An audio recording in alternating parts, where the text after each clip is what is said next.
Bienvenidos a la clase número 2 de la materia Sistemas Electrónicos Industriales 2 de la carrera de Ingeniería de Producción en la Universidad Simón Bolívar. Hoy continuaremos viendo el tema de controladores lógicos programables. Los temas que serán tratados en esta clase son los siguientes. Estudiaremos la sección de entrada-salida, los módulos de entrada-salida discretas, los módulos de entrada-salida analógicas, módulos especiales de entrada-salida, la unidad central de procesamiento o CPU, la memoria, los dispositivos terminales de programación y las interfaces hombre-máquina.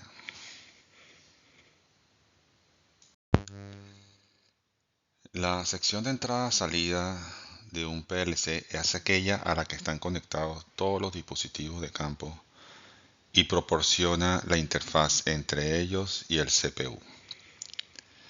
El sistema de entrada-salida proporciona una interfaz entre los distintos componentes cableados en el campo y el CPU. La interfaz de entrada permite comunicar información del estado sobre los procesos al CPU y así permite que el CPU comunique señales de funcionamiento a través de la interfaz de salida a los distintos dispositivos del proceso bajo su control. Los arreglos de entrada y salida están integrados en un PLC de tipo compacto, mientras que los PLC de tipo modular utilizan diferentes módulos de entrada y salida externos que se conectan al PLC. La figura ilustra una sección de entrada-salida basada en rack. El rack es el sitio donde se insertan los distintos módulos, ¿no? Entonces está compuesta por módulos de entrada-salida individuales. Los módulos de interfaz de entrada aceptan señales de los dispositivos del proceso y las convierten en señales que pueden ser utilizadas por el controlador. Los módulos de interfaz de salida generan señales externas utilizadas para controlar las máquinas o el proceso. Un PLC típico tiene espacio para varios módulos de entrada-salida, lo que permite personalizarlo para una aplicación concreta seleccionando los módulos adecuados. Cada una de las ranuras en el rack es capaz de alojar cualquier tipo de módulo de entrada-salida. La idea ahí es que hay una caja de esos PLC que son modulares, es una caja en la cual se insertan módulos. Un módulo es el Power Supply, otro módulo es el CPU y el resto son módulos de entrada-salida, sin distinción. Unos son de entrada, otros son de salida y son intercambiables.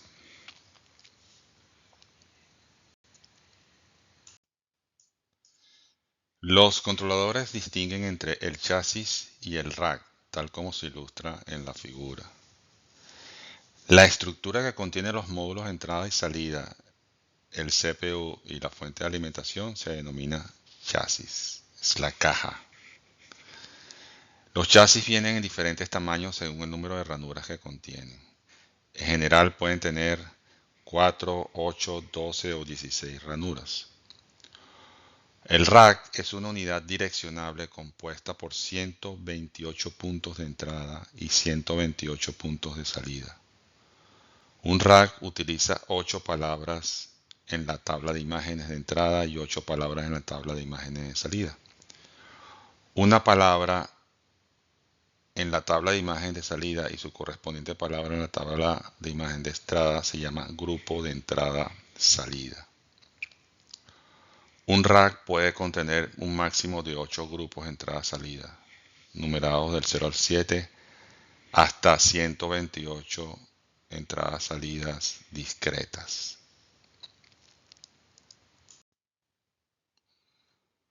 Una ventaja de un sistema PLC es la capacidad de localizar los módulos de entrada-salida más cercanos a los dispositivos de campo, tal como se ilustra en la figura, para minimizar la cantidad del cableado necesario.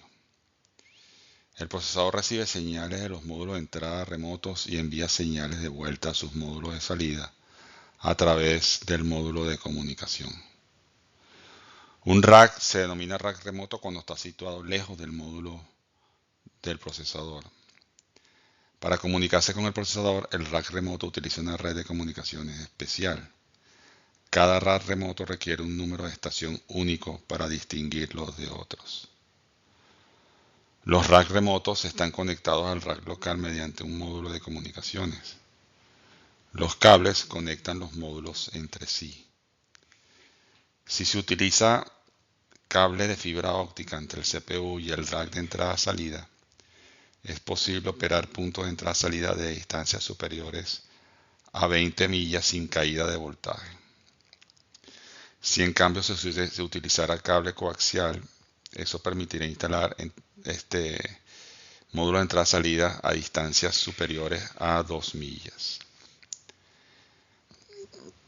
El cable de fibra óptica tiene la ventaja que es inmune al ruido causado por las líneas de alta tensión adyacentes y por los equipos que normalmente se encuentran en los entornos industriales, mientras que el cable coaxial es más susceptible a este tipo de ruido.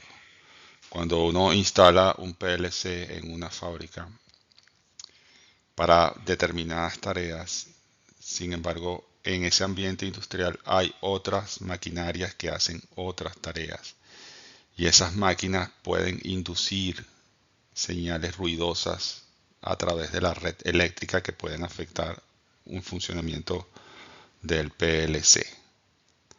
Entonces, para evitar que eso pase es que se utilizan, en lugar de cable eléctrico normal, pues se utiliza cable de fibra óptica para evitar que eso pase. Por supuesto que es más costoso.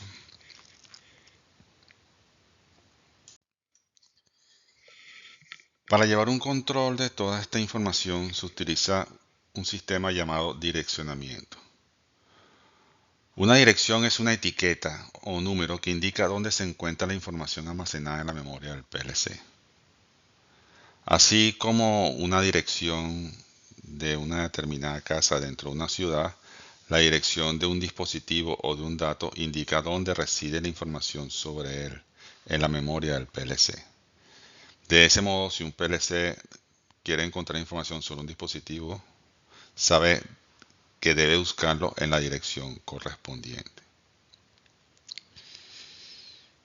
En general, los elementos de direccionamiento basados en rack, ranura, incluyen el tipo, que es el tipo que determina si está direccionando una entrada o una salida, la ranura, que es el número de ranura en la ubicación física del módulo de entrada-salida. Esto puede ser una combinación de un número de rack y el número de ranura al usar racks de expansión. La palabra y bit. La palabra y bit se utilizan para identificar la conexión terminal real en un módulo de entrada-salida en concreto. Un módulo discreto suele usar solo una palabra y cada conexión corresponde a un bit diferente que compone la palabra. Con un sistema de direcciones rack-ranura, la ubicación de un módulo dentro de un rack y el número del terminal de un módulo al que está conectado un dispositivo de entrada y salida determinarán la dirección del dispositivo.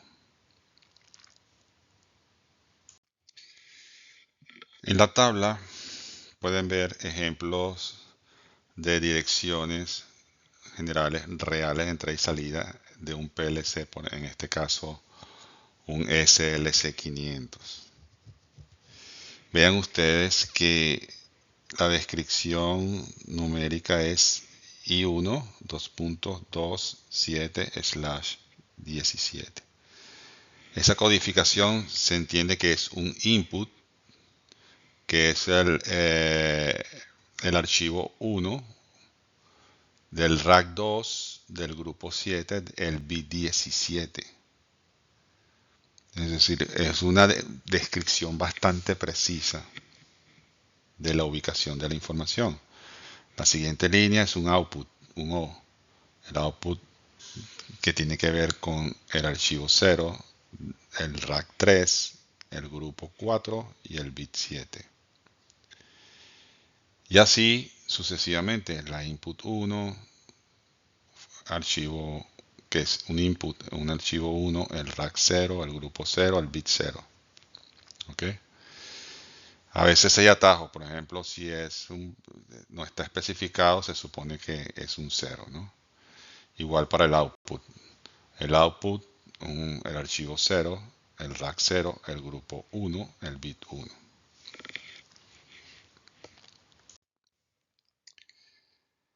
La figura muestra el formato de direccionamiento del controlador PLC Allen Bradley SLC500.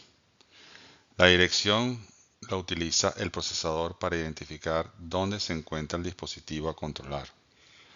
Además, existe un medio de conexión del cableado en la carcasa del módulo de entrada-salida que facilita la desconexión y la reconexión del cableado para poder cambiar de módulo. También se incluyen luces a cada módulo para indicar el estado de encendido, el estado apagado de cada circuito de entrada-salida. La mayoría de los módulos de salida tienen indicadores de fusibles que están, vamos a ponerlo entre comillas, quemados o abiertos. Los fusibles son unos elementos que se utilizan para proteger en realidad al PLC. Entonces, si yo tengo un módulo determinado conectado en alguna parte de la fábrica y hay una falla, hay un cortocircuito, hay algún problema que induce una alta demanda de corriente, el fusible se abre. Y es lo que se denomina como fusible quemado, pero realmente el fusible se abre el circuito para defenderse. Tiene un tiempo de respuesta relativamente rápido y es un nivel de protección básico en todas estas instalaciones. Algunos de los fusibles suelen ser restablecidos, o sea que no es que los tengan que reemplazar, sino que pasan de un estado a otro que puede ser seteado a mano.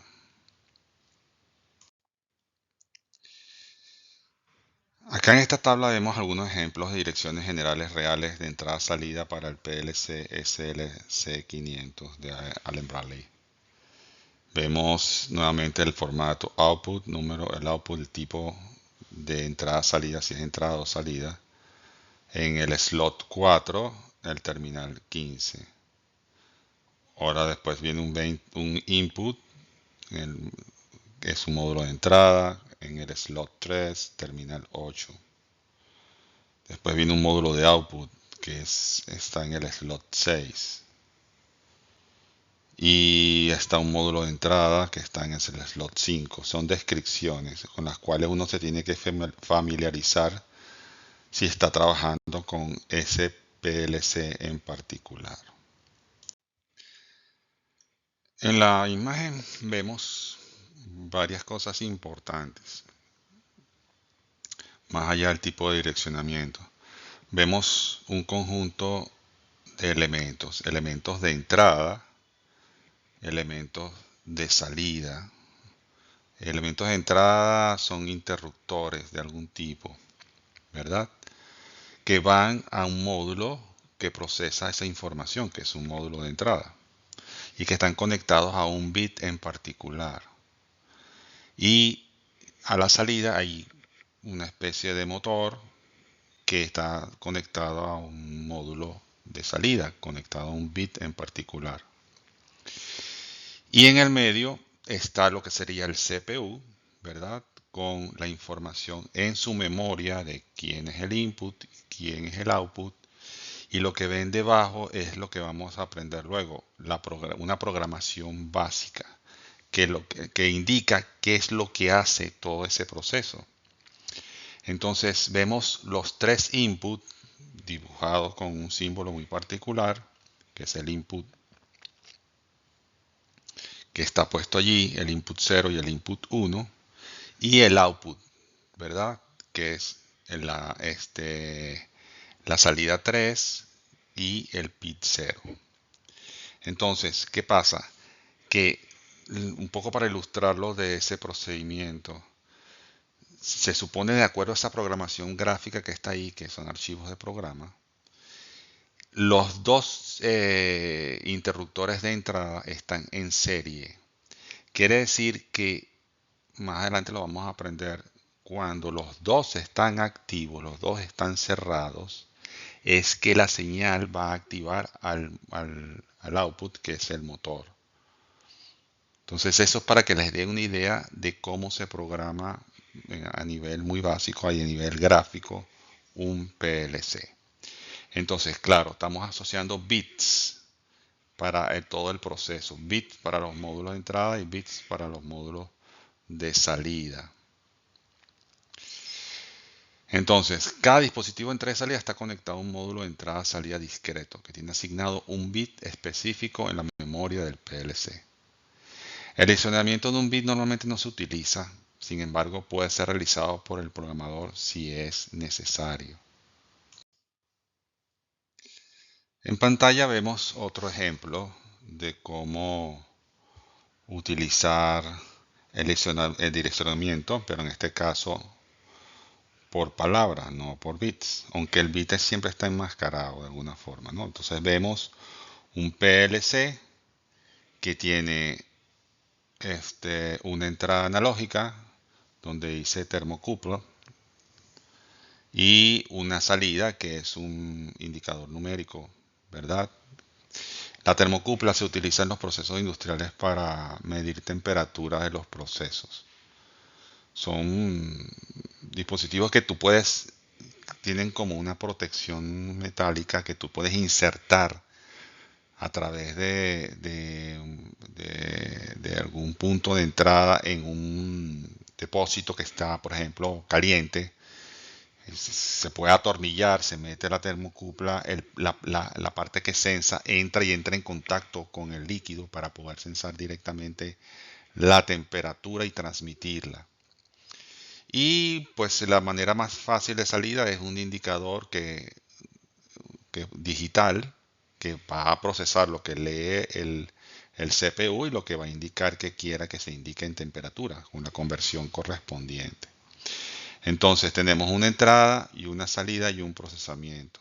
Entonces ahora la asignación de las entradas y las salidas está enmascarada dentro de un address que tiene mucha información, aparte del bit que controla eh, cada una de las entradas y cada una de las salidas.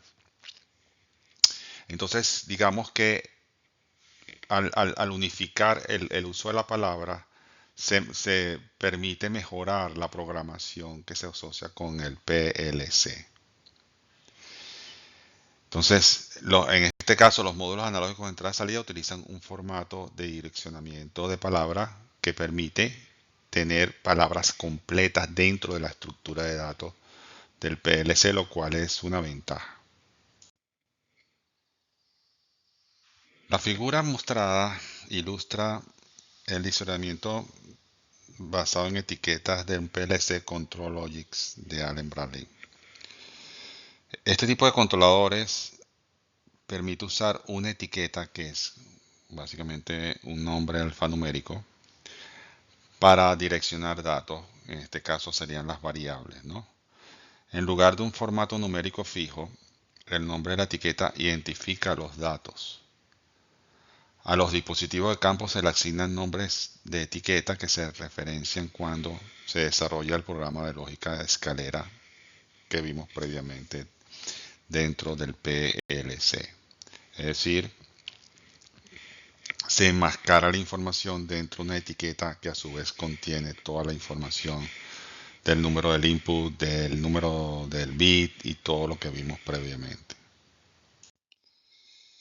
También existe el control basado en PCs que funciona en computadoras personales o industriales. No exactamente igual a los personales, pero son como reforzados. Tienen algunas condiciones especiales de fabricación.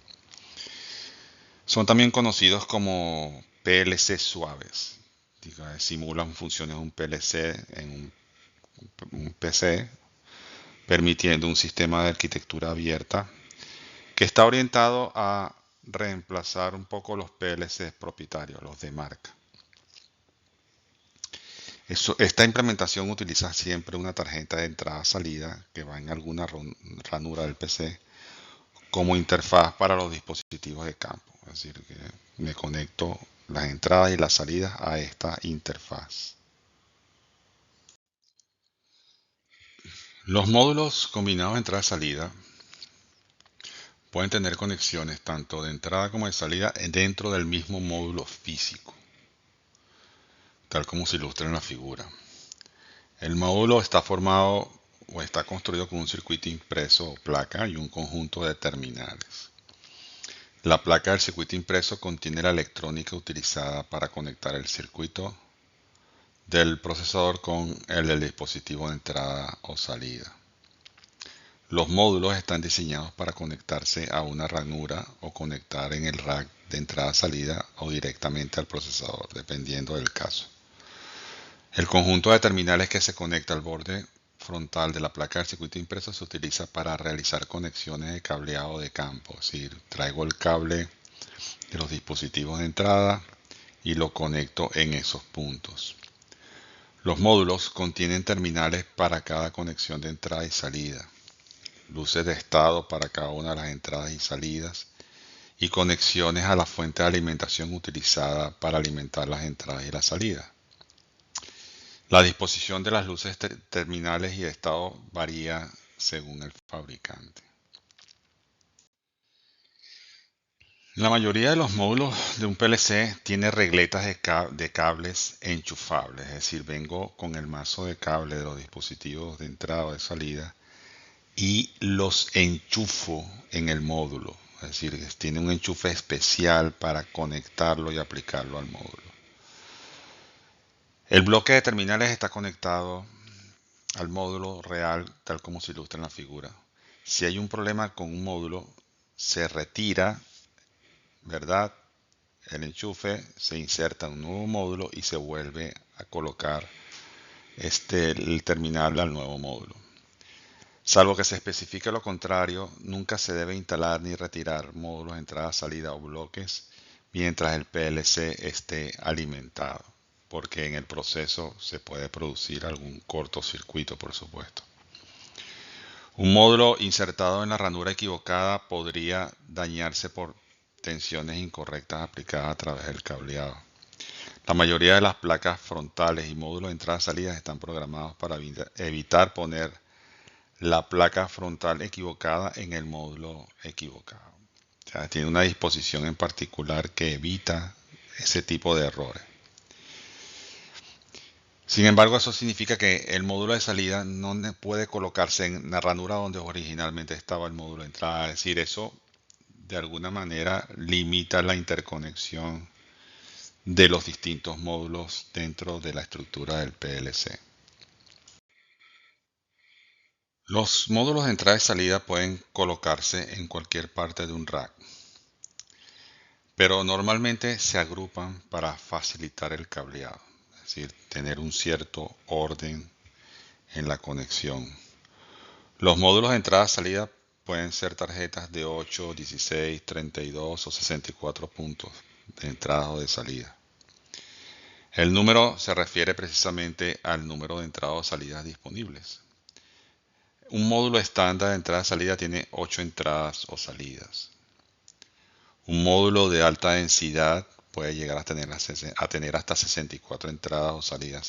Vean lo que significa tener 64 posibles sensores o 64 posibles actuadores. O sea, estamos hablando de procesos industriales con cierta complejidad. La ventaja del módulo de alta densidad es que es posible instalar hasta 64 entradas o salidas en una sola ranura para ahorrar espacio. La única desventaja es que los módulos de salida de alta densidad no pueden manejar tanta corriente por salida. Es decir, si tú los recargas con muchos dispositivos, la demanda de corriente de cada uno de esos dispositivos puede sobrecargar la fuente.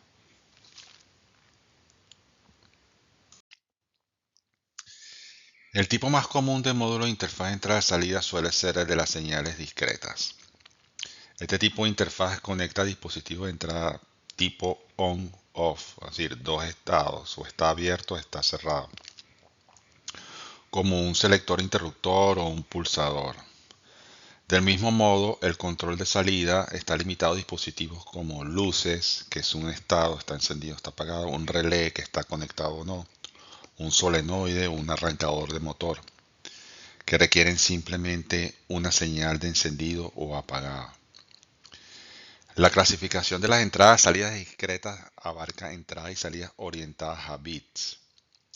En este tipo de entrada o salida, cada bit representa un elemento de información completo en sí mismo y proporciona el estado de algún contacto externo o avisa de la presencia o ausencia de energía en un circuito dentro del proceso. Cada módulo discreto de entrada-salida está alimentado por algún módulo de campo suministrado por la fuente de voltaje. Dado que estos voltajes pueden ser de diferentes magnitud o tipo, los módulos de entrada-salida están disponibles con diferentes niveles de voltaje AC y DC, tal como se indica en la tabla 3. Algunos se alimentan con 120 voltios AC, tal como las tomas de corriente. Otros son tipo TTL con 5 voltios. Otros trabajan con 24 voltios. Eso depende de cada módulo. Los módulos reciben su voltaje y corriente para su correcto funcionamiento desde el backplane del gabinete del rack en el que se insertan, tal como se muestra en la figura. La alimentación del backplane es proporcionada por la fuente de alimentación del módulo PLC y se utiliza para alimentar la electrónica que reside en la placa del circuito del módulo de entrada-salida. Las corrientes relativamente mayores requeridas por las cargas de un módulo de salida normalmente se proporcionan con energía suministrada por el usuario, o sea, no directamente por el PLC. Las fuentes de alimentación de los módulos suelen estar clasificadas en 3 A, 4 A, 12 A o 16 A, dependiendo del tipo y el número de módulos utilizados. La figura muestra un diagrama típico de un módulo que se alimenta con voltaje de entrada de corriente alterna que es discreto, es decir, on-off, recuerden, ¿no? En este caso vemos que hay 120 voltios hacia entrada, donde están los terminales L1 y L2, pasan por un pulsador. Si el pulsador está cerrado, pasa la energía al sistema. Si el pulsador está abierto, no pasa la energía al sistema. Esa energía, para poder ser procesada dentro del circuito, primero hay que rectificarla, tal como se ve en la primera materia de esta serie, Sistemas Electrónicos Industriales 1. Hay un puente rectificador. Luego ese puente rectificador transforma algo que es bipolar en algo monopolar, pero todavía tiene niveles de voltaje altos. Eso pasa a un segundo bloque formada por diodos Zener, que es como el que limita los voltajes. Ese voltaje que es monopolar, que es de una sola polaridad, lo limita en su tamaño a un nivel más bajo que se pueda procesar y luego se le aplica a un sistema de aislamiento óptico. Generalmente esto siempre es un esquema de protección para que si ocurre algo en la etapa de potencia no dañe lo que está en el PLC. Entonces solamente pasa con luz. Se daña, no hay luz, punto. Y no llega señal a la lógica del circuito. Y esa señal que llega a la lógica del circuito con la debida programación va a activar un indicador luminoso que indica cuál es su estatus, si está activo o no está activo, si está conectado o no está conectado.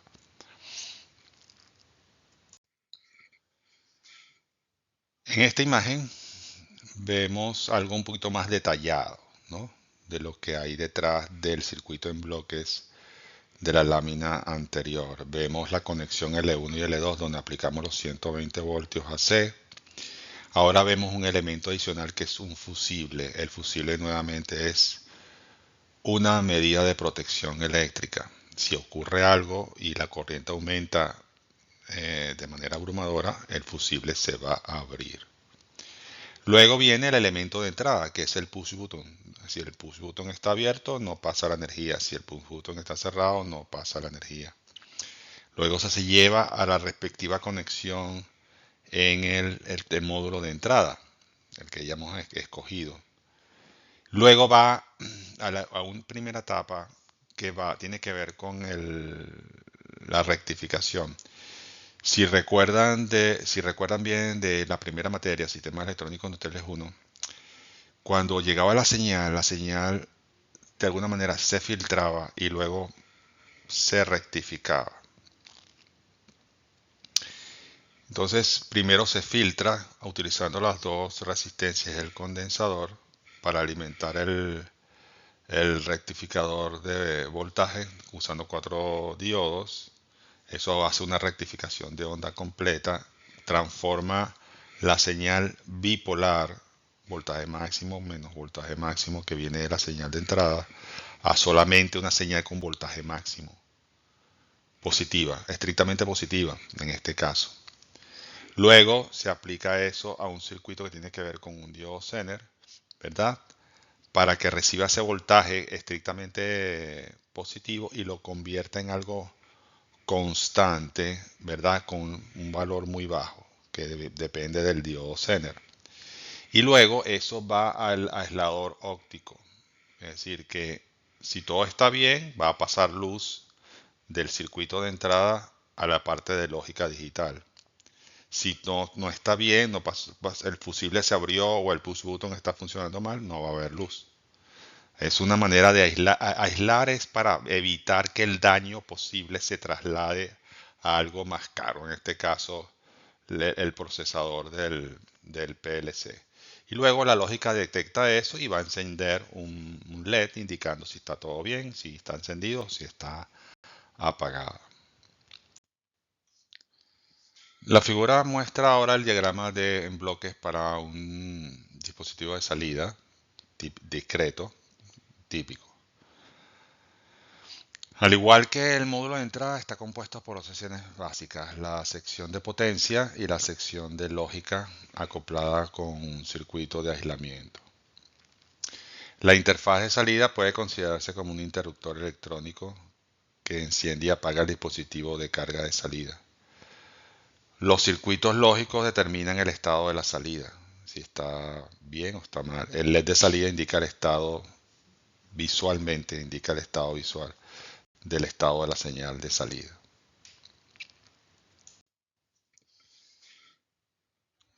En la imagen vemos algo un poquito más detallado de lo que ilustra el diagrama del bloque anterior. Está la lógica del sistema, ¿verdad? Con un LED indicando un estado. Entonces, esa lógica del sistema va a pasar a la parte de potencia. Entonces, para evitar que cosas que ocurren en la sección de potencia dañen a la lógica, a la sección lógica del circuito, nuevamente aplica un aislamiento óptico, que es un fotodiodo y un fototransistor. Si el fotodiodo conduce, pues el transistor también se activa en on-off, recuerden, activo o no activo. Nada de señales sinusoidales continuas. On-off. Eso va a un dispositivo de potencia llamado TRIAC.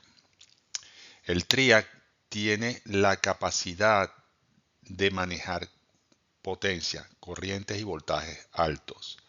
Al ser disparado por el terminal que viene del transistor, el TRIAC entra en cortocircuito y funciona y cierra el circuito hacia la carga. Entonces vemos que en la salida están L1 y L2 que van a alimentar la carga si y solo si el TRIAC deja pasar la energía, cierra el circuito. Nuevamente aparece una protección adicional, un fusible. Si hay algo que ocurra y que demanda mucha corriente más de la esperada, el fusible se va a abrir, pero solamente es por cuestión de seguridad. ¿Okay? Las salidas individuales de corriente alterna suelen estar limitadas por el tamaño del TRIAC, en este caso que puede ser hasta 1 ampere o 2 amperes. Luego, se especifica la carga máxima de corriente para cualquier módulo. O sea, cuando se habla de carga es en términos de amperaje, ¿ok? Independientemente de qué es lo que sea. Puede ser un motor o cualquier otro tipo de dispositivo. Para proteger los circuitos de módulos de salida no se deben exceder esas corrientes especificadas. Para controlar cargas mayores como motores grandes, en lugar de utilizar un triac, se utiliza relés, ¿verdad? Los relés son dispositivos electromecánicos que pueden manejar altos volúmenes de corriente. Los contactos del relé pueden estar en usarse como para controlar una carga mayor o un motor de arranque. Es decir, algo que actúa para mover otra cosa, como se muestra en la figura. Cuando se utiliza un relé de control de esta manera se denomina relé interpuesto. Los módulos de salida discretos se utilizan para encender o apagar los dispositivos de salida de campo. Estos módulos pueden usarse para controlar cualquier dispositivo de dos estados y están disponibles tanto en AC como en corriente continua y en varios rangos de voltaje y corriente nominal. Los módulos de salida pueden adquirirse con salida de tipo transistor o tipo triac o tipo relé, tal como se muestra en la figura. Las salidas de triac solamente pueden utilizarse para el control de dispositivos de corriente alterna. Es decir, dependiendo de cada caso, por ejemplo, si quiero controlar un motor en AC, utilizo triac o utilizo un relé. Pero si quiero controlar otro tipo de dispositivo DC, entonces utilizo transistores. Eso depende de cada circunstancia. Una forma muy práctica para poder distinguir los elementos presentes en los circuitos de PLC es asignar un código de color dependiendo del tipo de entrada o del tipo de salida. Entonces, en el caso de los módulos Allen Bradley que están codificados por color, tenemos que el color rojo, por ejemplo, está asignado a entradas y salidas en AC, el color azul a entradas y salidas en DC, el naranja para salidas de tipo relé, el verde para módulos especiales y el negro en este caso son bloques terminales, ¿verdad? Por ejemplo, entonces eso permite distinguir visualmente y organizar las conexiones adecuadamente en un sistema de PLC. Una de las características que tienen que ver con los dispositivos de entrada-salida, en este caso de entrada, algunos alimentan corriente, suministran corriente, otros drenan corriente. En el caso de estos dispositivos de entrada que están acá, tenemos elementos como los sensores que están alimentados con cierta energía, es decir, necesitan energía externa para funcionar. Y entonces el sensor en su funcionamiento va a cerrar un circuito donde él provee corriente hacia el módulo. Entonces el sensor es una fuente, pero el módulo es como un drenador, o sea, drena la corriente del sensor. Y en el caso contrario, cuando yo conecto un sensor y dependiendo de su fuente de alimentación, él drena corriente, o sea, la corriente va del sensor hacia la fuente, entonces el módulo de entrada se transforma en una especie de fuente de corriente para el sensor. De tal manera que son cosas, especificaciones que hay que tomar en cuenta a la hora de conectar los dispositivos. En el caso de los módulos de salida, pues ocurre algo de manera similar. Hay elementos que drenan corriente del módulo de salida para poder funcionar. Entonces esos dispositivos son dispositivos drenadores, pero hacen que entonces el módulo sea un módulo de alimentación, porque la energía viene del módulo para poder funcionar. Y en el caso que esos dispositivos de actuación sean como proveedores de corriente, es decir, entregan corriente al módulo de salida de alguna forma, entonces ellos son elementos proveedores de alimentación y el módulo se convierte en un drenador de esa alimentación o de esa corriente. Eso depende de las conexiones, de las conexiones y de las características de los dispositivos. Los primeros PLC estaban limitados a interfaces de entrada-salida discretas o digitales que permitían conectar solo dispositivos de tipo encendido o apagado. Esta limitación significaba que el PLC solo podía tener control parcial sobre algunas aplicaciones del proceso. Sin embargo, hoy en día existe una gama completa de interfaces, tanto discretas como analógicas, que permiten aplicar controladores a prácticamente cualquier tipo de proceso a controlar. Los dispositivos discretos son entradas y salidas que solamente tienen dos estados, encendido y apagado. En su comparación, los dispositivos analógicos representan cantidades físicas que pueden tener un número infinito de valores. Las entradas y salidas analógicas típicas varían entre 0 a 20 miliamperios o a 4 a 20 miliamperios o de 0 a 10 voltios. O sea, todo este rango de valores posibles que pueden tener esos elementos. La figura muestra cómo se utilizan los módulos analógicos de entrada y salida para medir y mostrar el nivel de fluido de un tanque, en un tanque. O sea, el nivel de cantidad de fluido, que puede ser agua, por ejemplo. ¿Verdad? El módulo de interfaz de entrada analógica contiene la circuitería necesaria para aceptar una señal analógica de voltaje de corriente del dispositivo que mide el nivel del tanque y que lo transmite. Esta entrada se convierte en un valor analógico, de un valor analógico a uno digital, porque hay que hacer la traducción de una cosa a la otra para su uso por parte del procesador, porque el procesador no va a trabajar con señales analógicas. A él hay que hablarle en modo digital. El circuito del módulo de salida analógico acepta el valor digital del procesador y lo convierte en una nueva señal analógica que a su vez impulsa el medidor de nivel, o sea, que le inventa ese medidor indicador del tanque.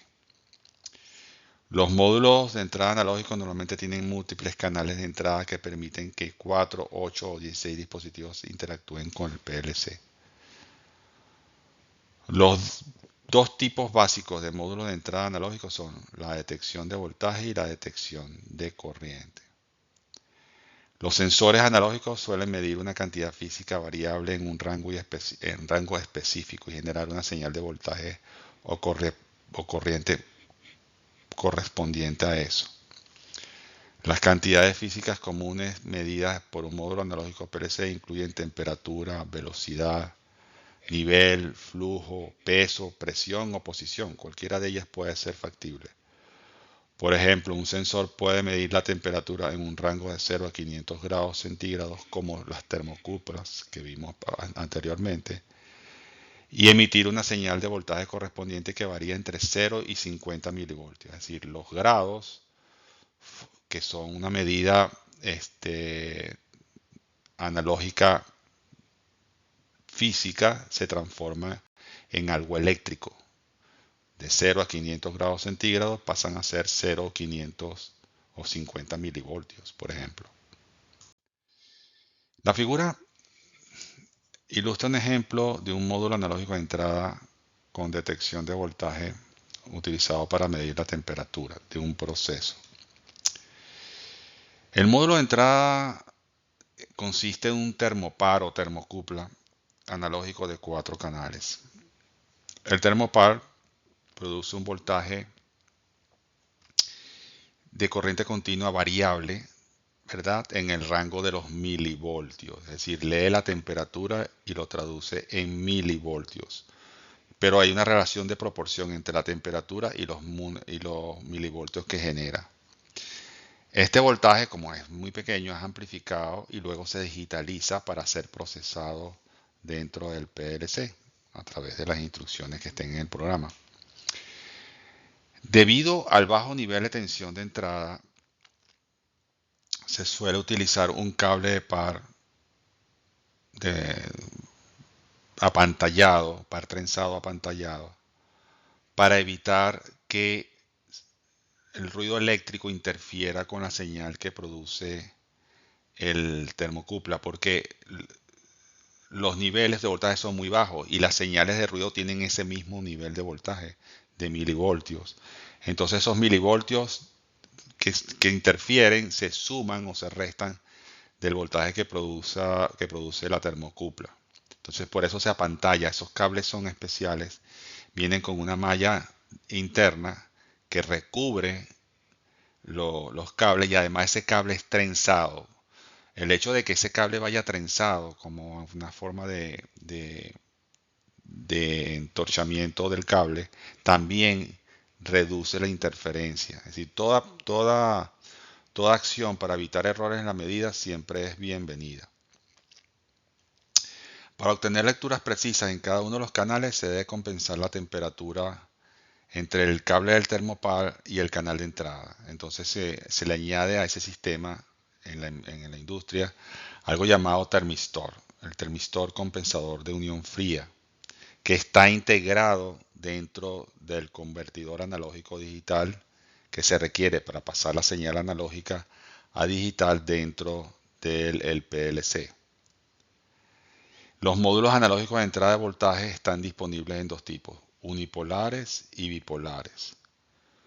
Los módulos unipolares solamente pueden aceptar una señal de entrada que varía en una dirección positiva, estrictamente positivo, por ejemplo. En los dispositivos de potencia se permite 0 voltios a 110 voltios negativos o valor máximo positivo, dependiendo.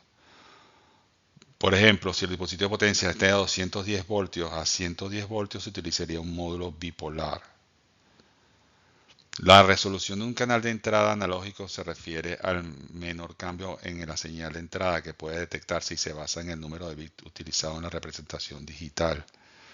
Los módulos de entrada analógicos deben producir un rango de valores digitales que esté entre un rango máximo y un rango mínimo para poder representar la señal analógica a lo largo de todo su recorrido. Es decir, que con las señales bipolares que tienen valores negativos y positivos, o las señales que son monopolares, valores estrictamente positivos o valores estrictamente negativos, tienen que tener un rango que al convertirse a digital puede hacerse el escalamiento correspondiente. Lo que está aquí en un valor analógico tenga su identidad en un valor digital a lo largo de todo el proceso de medición, sin excepciones. En la tabla podemos ver rangos y valores de unidades de voltaje que generalmente están presentes en los procesos. En el caso de los voltajes bipolares, si el voltaje es bipolar y el tope es 10, entonces podemos ver una escala entre menos 10 voltios a 10 voltios. O si el tope es 5, vemos entre 5 voltios, menos 5 voltios hasta más 5 voltios. Cuando es unipolar, estrictamente unipolar, entonces para el rango de 10 voltios va de 0 a 10 voltios. Y en el caso de 5 voltios va de 0 a 5 voltios. Y la resolución tiene que ver con la unidad mínima posible que podemos detectar. En este caso serían 0.3 milivoltios. O sea, son especificaciones típicas de los sistemas de medición para poder adaptar las medidas que hace el PLC a algo que pueda manejarse a nivel de programación. Al conectar entradas de detección de voltaje, es importante cumplir estrictamente con los requisitos especificados sobre la longitud del cable para minimizar la degradación de la señal y los efectos de interferencia de ruido electromagnético inducidos a lo largo de los conectores de conexión. Las señales de entrada de corriente, que no son tan sensibles al ruido como las señales de voltaje, Normalmente no están limitadas por la distancia. Los módulos de entrada de detección de corriente suelen aceptar datos analógicos en el rango de 4 mA a 20 mA, pero pueden acomodar rangos de señal de menos 20 mA a 120 mA. La alimentación del lazo puede ser suministrada por el sensor o el módulo de salida analógico, como se ilustra en la figura. Normalmente se recomienda usar cable tipo par trenzado para apantallar y conectar cualquier tipo de señal analógica de entrada. El módulo de interfaz de salida recibe del procesador datos digitales que se convierten luego en una cantidad proporcional de voltaje y corriente para controlar un dispositivo analógico de salida. La transición de una señal digital a valores analógicos se realiza mediante un convertidor digital analógico. O sea, ya está procesada la señal, viene la orden, pero son bits, hay que pasarlo a señales, valores analógicos. El elemento principal del módulo de salida, que es el convertidor y cuya especificación vimos en clases pasadas. Una señal de salida analógica es una señal continua y cambiante que varía bajo el control del programa del PLC. Los dispositivos comunes controlados por un modo de salida analógico incluyen instrumentos, válvulas de control, accionamientos electrónicos y otros tipos de dispositivos de control que corresponden a esas señales analógicas. La figura ilustra el uso de módulos de entrada-salida analógico en un sistema de control PLC típico. En esta aplicación, el PLC controla la cantidad de fluido colocada en un tanque de almacenamiento ajustando el porcentaje de apertura de la válvula. La salida analógica del PLC se utiliza para controlar el flujo, que a su vez controla la cantidad de apertura de la válvula. La válvula está inicialmente abierta al 100%. A medida que el nivel de fluido en el depósito se acerca a un punto preestablecido, lo que llama set point, el procesador modifica la salida, lo que ajusta la válvula para mantener un punto de ajuste. Se han desarrollado muchos tipos diferentes de módulos de entrada-salida para satisfacer necesidades especiales. Entre ellas se encuentran las siguientes. Módulo contador de alta velocidad. El módulo contador de alta velocidad se utiliza para proporcionar una interfaz para aplicaciones que requieren velocidades de conteo que superan la capacidad del programa de escalera del PLC. Los módulos contadores se utilizan para contar pulsos, tal como se muestra en la figura, procedentes de sensores, codificadores e interruptores que operan a velocidades muy altas. Tienen la electrónica necesaria para contar independientemente del procesador.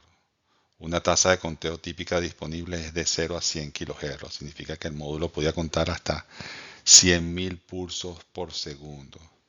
Esto es típico de, por ejemplo, procesos industriales donde se embotellan cosas. Por ejemplo, en la industria farmacéutica, algunos insumos para curar van embotellados porque son cosas plásticas, son cosas líquidas, como ejemplo las ampolletas, ¿verdad? Que se le colocan a ciertos pacientes y se van empacando, van a muy alta velocidad. Existe también el módulo tipo rueda de dedo, que es un módulo en el cual uno puede ajustar un valor utilizando típicamente el pulgar, se llama turn wheel, que es una ruedita que uno va ajustando para setear una cantidad en específico dentro del proceso. Eso también es muy normal en los sistemas con PLC.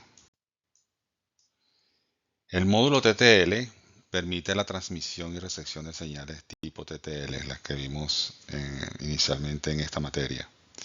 Este módulo permite que dispositivos que producen señales a nivel TTL se comuniquen con el procesador del PLC. El módulo contador codificador permite al usuario leer la señal de un codificador, tal como se ve en la imagen, en tiempo real y almacenar esta información para que pueda ser leída posteriormente por el procesador del PLC. El módulo BASIC que ya es algo un poco más asociado a programación, permite ejecutar programas escritos por usuarios. Estos programas son independientes del procesador del PLC y proporcionan una solución fácil y rápida para la interfaz entre dispositivos externos remotos y el procesador del PLC. Las aplicaciones típicas incluyen interfaces para los lectores de código de barra, robots, impresoras y pantallas, entre otros. El módulo del motor paso a paso proporciona trenes de pulsos a un transductor de motor paso a paso, lo que permite el control de ese motor por pulsos de voltaje. Es decir, el motor va girando a través de un tren de pulsos, lo cual lo hace bastante preciso. No es un movimiento continuo, sino discreto. Se mueve en un sentido horario dependiendo del número de pulsos que se le aplique. Esos comandos del módulo son determinados por el programa de control del PLC. El módulo de salida BCD es simplemente un módulo que permite que el PLC opere dispositivos que requieren salidas codificadas, como pantallas de 7 segmentos, como en este caso. Algunos módulos especiales se denominan módulos de entrada-salida inteligentes porque tienen sus propios microprocesadores dentro de ellos, que pueden funcionar en paralelo con el CPU del PLC. Entre ellos se encuentran los módulos PID. El módulo PID es módulo de control proporcional integral derivativo que se utiliza para aplicación de control de procesos que incorporan algoritmos especiales, ¿verdad? Un módulo PID permite que el control de procesos se realice fuera de la CPU, evitando que se recargue el CPU, porque son cosas muy específicas. La función básica de este módulo es proporcionar la acción de control necesaria para mantener un flujo variable del proceso como temperatura, nivel, flujo o velocidad dentro de los límites establecidos de un punto de ajuste especificado, un set point. También tenemos el módulo de control de movimiento y posición. Los módulos de control de movimiento y posición se utilizan en aplicaciones que implican operaciones de mecanizado y empaquetado precisos de alta velocidad, lo que se llama como control inteligente de posición y movimiento. Los módulos permiten que los PLC controlen motores paso a paso y servomotores. Estos sistemas requieren un accionamiento que contiene la electrónica de potencia que traduce las señales del módulo PC en señales requeridas por el motor. Recuerden que los motores son unos dispositivos muy particulares. Para poder girar, aparte del voltaje necesario para aplicarlo, ellos demandan corriente. Por eso es que hay que escoger bien el módulo que traduce las señales de control del PLC a las que necesita el motor en este caso. Se tiene también el módulo de comunicación, el cual es uno de los módulos más importantes en el mundo de los PLC. Se utilizan para establecer conexiones punto a punto con otros dispositivos inteligentes para el intercambio de datos. Estas conexiones normalmente se establecen con computadores, estaciones de operación, sistemas de control de procesos y otros PLC. Es decir, es una variada gama de enlaces de comunicación. Los módulos de comunicación permiten al usuario conectar el PLC a redes locales de alta velocidad que pueden ser diferentes de la comunicación de red proporcionada por el PLC. Entonces proporciona como una especie de interfaz entre un tipo de sistema de comunicación con el que maneja propiamente el PLC. La unidad central de procesamiento o CPU en los PLC pequeños está integrada en una sola unidad, mientras los que son de tipo rack, que son modulares, tienen un módulo que es conectable, ¿okay? Que es propiamente el CPU. CPU, controlador y procesador son términos usados por diferentes fabricantes para designar el mismo módulo, solamente que utilizan otras palabras para hacerlo. Los procesadores varían en velocidad de procesamiento y en opciones de memoria. Un módulo de procesador puede dividirse en dos secciones, la sección del CPU propiamente dicha y la sección de memoria. La sección del CPU ejecuta el programa y toma las decisiones que el PLC necesita para operar y comunicarse con otros módulos. La sección de memoria almacena electrónicamente el programa del PLC junto con otros programas digitales que proveen información. La fuente de alimentación del PLC proporciona la energía necesaria al procesador y a los módulos de entrada y salida conectados al backplane del rack, tal como se muestra en la figura. Existen fuentes de alimentación disponibles para la mayoría de las fuentes de voltaje que se encuentran en el medio. La fuente de alimentación convierte 115 voltios AC o 230 voltios AC en un formato DC utilizable por el CPU, la memoria y el circuito electrónico de entrada-salida. Las fuentes de alimentación PLC están diseñadas normalmente para soportar pérdidas momentáneas de potencia sin afectar el funcionamiento del PLC, es decir, apagados momentáneos.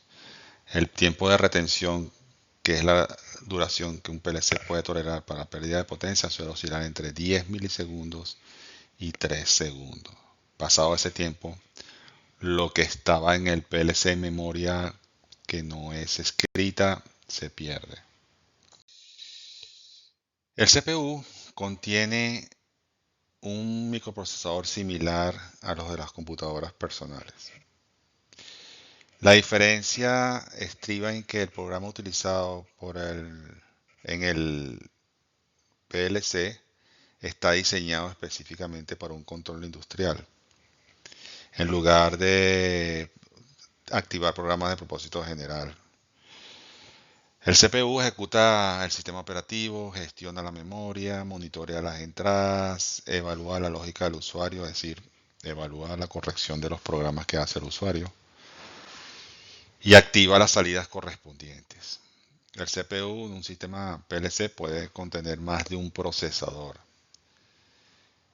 Una ventaja de usar el multiprocesamiento es que mejora la velocidad de funcionamiento global del PLC. Cada procesador tiene su propia memoria y sus propios programas que funcionan de manera simultánea e independiente. En tales configuraciones, el escaneo que hace el procesador es paralelo e independiente, reduciendo en manera importante el tiempo total de respuesta de los PLC.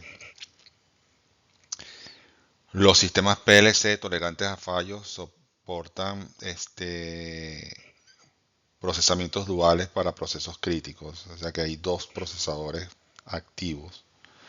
Estos sistemas permiten al usuario confiar el sistema con procesadores redundantes, típicamente dos, lo que permite transferir el control de un segundo procesador en caso de falla del primero. Asociados a la unidad de CPU habrá indicadores LED para de alguna manera registrar estados posibles de información de diagnóstico del sistema. Además, hay un interruptor de selector que permite activar tres modos de operación: el modo Run, el modo Proc y el modo REM. El modo Run coloca el procesador en modo ejecutar, permite ejecutar programas y activar dispositivos de salida, pero no permite que se realice edición de programas y no permite que uses los dispositivos, la interfaz de programador operador para cambiar el modo del procesador, o sea, bloquea esa función. En el modo Pro coloca el procesador en modo programación, impide que el procesador escanee o ejecute programas y las salidas del controlador se desactivan. Permiten la realización y edición de programas dentro de él, pero impide que uses un dispositivo o interfaz de programación remota, pues. Y en el modo REM coloca el procesador en modo remoto, permite cambiar el procesador de un dispositivo de interfaz de programador a operador, permite activar la edición de programas en línea. La memoria es el elemento que almacena información, programas y datos en un PLC. La memoria de usuario de un PLC incluye espacio para el programa del usuario, así como memoria direccionable para determinar las ubicaciones del almacenamiento de datos. La ubicación en la memoria se refiere a una dirección en la memoria del CPU, del PLC, donde se puede almacenar una palabra binaria. Cada palabra puede constar de 16 bits. Cada pieza binaria de datos es un bit y, como sabemos, 8 bits constituyen un byte. La utilización de la memoria se refiere al número de ubicaciones de memoria necesarios para almacenar cada tipo de instrucción. Una regla general para las ubicaciones de memoria es una ubicación por bobina o por contacto. Por lo tanto, un KB de memoria permitiría almacenar en memoria un programa que contenga 1000 bobinas o contactos, por decir algo, ¿no? Porque cada bit representa un elemento. La memoria de un PLC puede dividirse en secciones que tienen funciones específicas. Las secciones de memoria utilizadas para almacenar el estado de las entradas y salidas se denominan tablas de estado de entrada o tablas de estado de salida. Estos términos simplemente se refieren a un lugar específico donde se almacena el estado de un dispositivo de entrada o de salida. Cada bit es un 1 o un 0, dependiendo si la entrada está abierta o cerrada. Un contacto cerrado tendría un binario 1, almacenado en una ubicación específica de la tabla de entrada, mientras que un contacto abierto tendría un 0 almacenado. Un indicador que esté encendido tendría un 1 almacenado en su ubicación respectiva en la tabla de salida, mientras que un indicador que esté apagado tendría un 0 almacenado en su posición. Las tablas de imágenes de entrada y de salida están siendo constantemente revisadas por el CPU. Cada vez que se examina una ubicación de memoria, la tabla cambia si el contacto o la bobina ha cambiado su estado.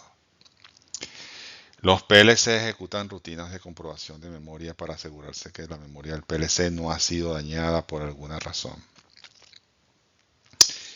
Esta comprobación de memoria se realiza por motivos de seguridad.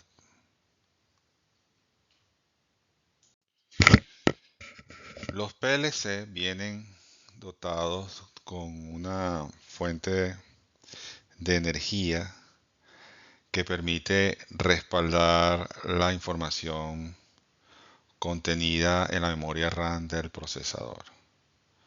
Eso es en caso de que haya un apagón o que el PLC no esté conectado a un sistema de respaldo central. Es importante mantener la información que estaba en la memoria, sobre todo la memoria que es volátil. Como sabemos, existen varios tipos de memoria. Hay memoria RAM, memoria PROM, memoria EPROM y memoria EEPROM. En el caso particular de los PLC, pueden utilizar dos tipos de memoria. La memoria RAM, que es volátil, o sea que cuando se va la energía se pierde la programación, pero es una memoria que usualmente es muy rápida y es donde se almacenan los programas que se están ejecutando dentro del PLC. Sin embargo, se suele usar como respaldo de esa información memoria EEPROM, que es eléctricamente programable, que es no volátil. O sea, se puede ir la energía y la información de la memoria permanece. Eso es para no tener que recargar toda la información que se ejecuta en las memorias RAM cada vez que hay un fallo de energía. Otro medio de almacenamiento de información consiste en tarjetas de memoria tipo flash, instaladas en alguna parte del zócalo del procesador. Pero eso depende del fabricante. Hay PLCs que no traen la opción de este tipo de memoria y otros que sí. Es bien práctica porque puede ser trasladable fácilmente, almacenable físicamente en ciertos espacios.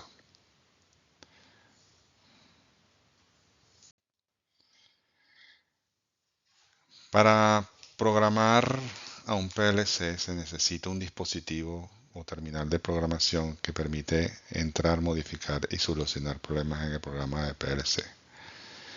Los fabricantes de PLC utilizan varios tipos de dispositivos de programación. El más sencillo es el que se muestra en la figura.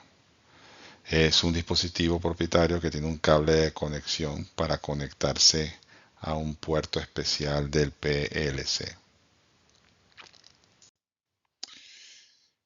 Sin embargo, el método más popular de programación de un PLC es utilizar un computador personal tipo laptop, justo con el software de programación del fabricante del PLC, para poder hacer la programación de todo lo que sería el control de los procesos. Las capacidades típicas del software de programación incluyen edición de programas en línea y externamente, monitoreo de programas en línea, documentación de programas, diagnóstico de fallos y resolución de problemas en el sistema controlado. Se puede conectar una interfaz hombre-máquina HMI para comunicarse con el PLC y reemplazar los botones, selectores, luces piloto, ruedas de ajuste y otro tipo de operador que típicamente se usa juntos con los PLC. Las interfaces hombre-máquina permiten al operador ver la operación de los programas en tiempo real. A través de un software de configuración basado en PC, puedes confiar las pantallas para sustituir botones y pilotos, luces pilotos cableados con iconos que los representen. El operador de la máquina solo tiene que tocar en el panel de pantalla para activar los botones. Permiten mostrar operaciones en formato gráfico para facilitar su visualización. Permite que el operador ajuste las temporizaciones y los conteos tocando el gráfico del teclado numérico en una pantalla táctil. Permite mostrar alarmas con la hora de ocurrencia y ubicación y mostrar las variables a medida que cambian a lo largo del tiempo, entre otras cosas. El controlador Allen Bradley modelo Pico GFX70 mostrado en la figura funciona como un controlador con capacidades HMI. Es pequeño, es compacto, consta de 3 partes modulares: la HMI, el procesador y fuente de alimentación y los módulos de entrada-salida. La pantalla y teclado puede usarse como interfaz de operador o vincularse a operaciones de control para proporcionar retroalimentación en tiempo real. Tiene la capacidad de mostrar texto, fecha y hora, así como mensajes personalizados y gráficos, permitiendo a los operadores reconocer mensajes de fallo, introducir valores e iniciar acciones. Los usuarios pueden crear tanto el programa de control como la funcionalidad HMI usando un computador personal con el software PicoSoft Pro instalado o usar los botones de la pantalla integrados del controlador.